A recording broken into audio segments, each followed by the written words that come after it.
Baik, ini lanjutannya. Bismillahirrahmanirrahim. Alhamdulillah wassalatu wassalamu ala man la nabiyya ba'da. Al-mas'alatu sabi'atu.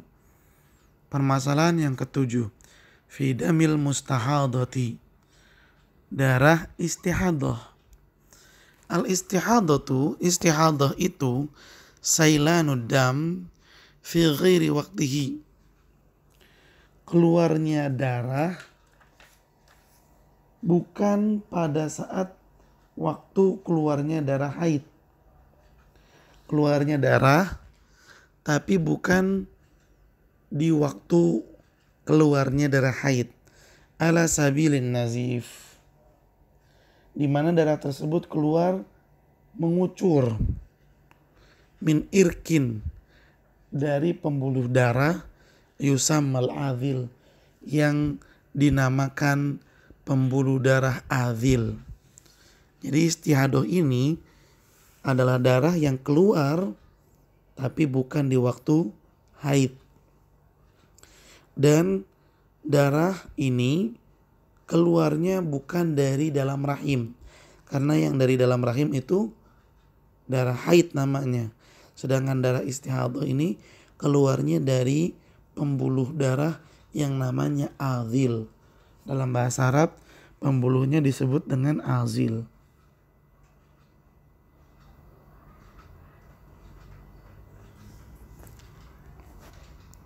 Baik.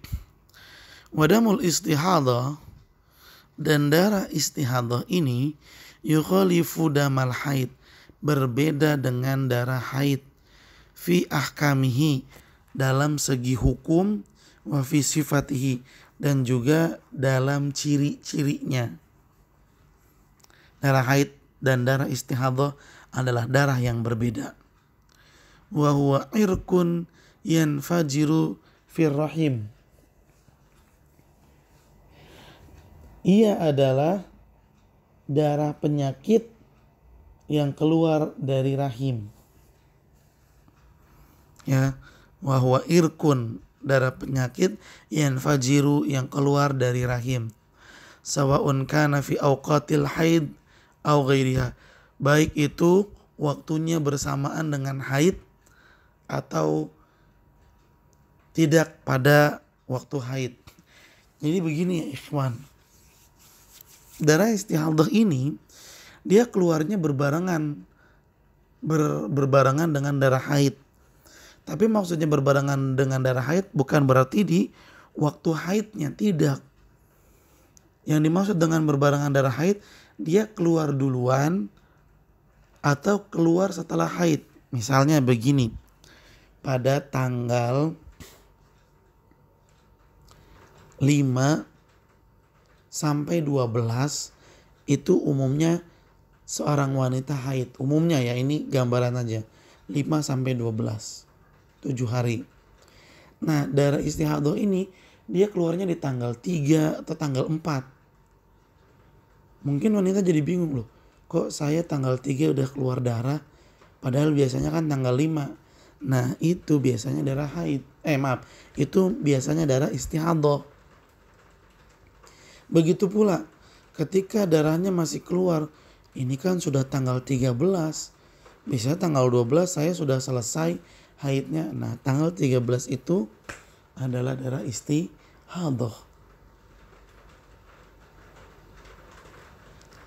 Dan kalaupun dia keluarnya di masa haid, ya tetap karena masih keluarnya haid, si wanita tersebut masih dianggap sebagai wanita yang sedang haid. Ya, jadi intinya darah haid dan darah istihadah itu berbeda. Dari ciri-cirinya kita bisa membedakan, dan dari hukumnya itu berbeda. Contoh hukumnya maksudnya adalah wanita yang haid gak boleh sholat. Sedangkan wanita yang mengalami istihadah tetap wajib sholat. Nah, itu dia hukumnya, salah satunya. Nah, darah istihadah ini keluarnya terkadang di waktu haid dan terkadang di selain waktu haid. Wa huwa la yamna salat, dan darah istihadah ini tidak menghalangi perempuan untuk salat, wala siyama, dan juga untuk berpuasa, wala wat'a, dan juga untuk berhubungan suami istri, li'annaha fi hukmi tahirat, karena wanita yang mengalami darah istihadah dihukumi sebagai wanita yang suci. Ya, lihat jelas ya. Darah istihadah ini tidak melarang wanita yang mengalaminya untuk sholat dan puasa. Tapi kalau darah haid itu menghalangi dan melarang wanita yang mengalaminya untuk sholat dan puasa. Wa daliluhu, dan dalil keterangan ini adalah hadis Fatimah binti Abi Hubeish, adalah hadis yang dibawakan oleh sahabat perempuan bernama Fatimah binti Abi Hubeish. Qalat, dia berkata, ya Rasulullah, wahai Rasulullah, inni ustahadu, sesungguhnya saya mengalami istihadah, fala athur, berarti saya enggak suci. Afa ada ussalat, dan apakah saya harus meninggalkan salat? Faqala la, kata Nabi, tidak. Inna dzalika irkun, sesungguhnya darah istihadah itu darah penyakit, walaysa bil haidah, dan dia bukan haid. Istihadah itu darah penyakit dan dia bukan darah haid. Fa idza aqbalatil haidatu, kalau yang datang adalah darah haid, fada'is salat, maka tinggalkan salat. Fa idza adbarat, dan jika haid sudah selesai, fagsili angki dama, bersihkanlah darah, ya, wasalli, maksudnya bersihkanlah darah, mandi, wasalli, kemudian salat. Nah, yang diperintahkan oleh Nabi untuk meninggalkan sholat adalah kalau datang darah haid. Kalau darah istihadah tidak disebutkan oleh Nabi. Dan Nabi secara tegas mengatakan dalam hadis ini bahwa darah istihadah bukan darah haid. Sehingga wanita yang mengalami darah istihadah tidak meninggalkan sholat, tapi harus melaksanakan sholat. Fayajibu alaiha an taqtasila inda nihayati haidatihal mu'tabarati, maka wajib bagi wanita untuk mandi inda nihayati haidatiha, ketika darah haidnya habis, selesai, al mu'tabarah, yang waktunya itu dia ketahui. Seperti tadi yang Ustadz contohkan, wanita biasanya haid tanggal 5 sampai 12. Tanggal 12, tanggal yang dia sudah yakini kebiasaannya haid selesai di tanggal tersebut, maka dia mandi. Wa indal istihadah, dan ketika keluar darah istihadah, taksilu farjaha, yang wanita lakukan bukan mandi, tapi cukup cebok saja. Wa taj'alu fil makhraji kutnan, dan hendaklah dia meletakkan di area kemaluannya kutnan. Kutnan itu arti sesungguhnya adalah kapas.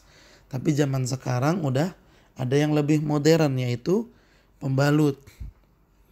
Jadi artinya hendaklah dia meletakkan di area kemaluannya pembalut, wanahwiha, dan yang semisalnya, yamna'ul kharij, yang bisa menahan keluarnya darah sehingga tidak mengotori tempat. Wa tashuddu alaihi ma yumsikuhu, dan hendaklah dia mengikat pada pembalut yang dia letakkan di area kemaluannya, ma yumsikuhu, dia mengikatnya atau meletakkan bersamaan dengan pembalut tersebut, ma yumsikuhu, yang menahan pembalut tersebut, anis sukut, agar tidak jatuh.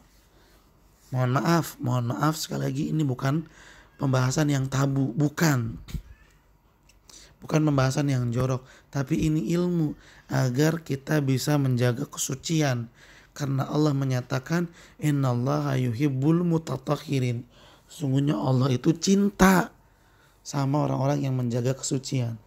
Nah kan kalau pembalut diletakkan di celana dalam ya, nah celana dalam ini akan menahan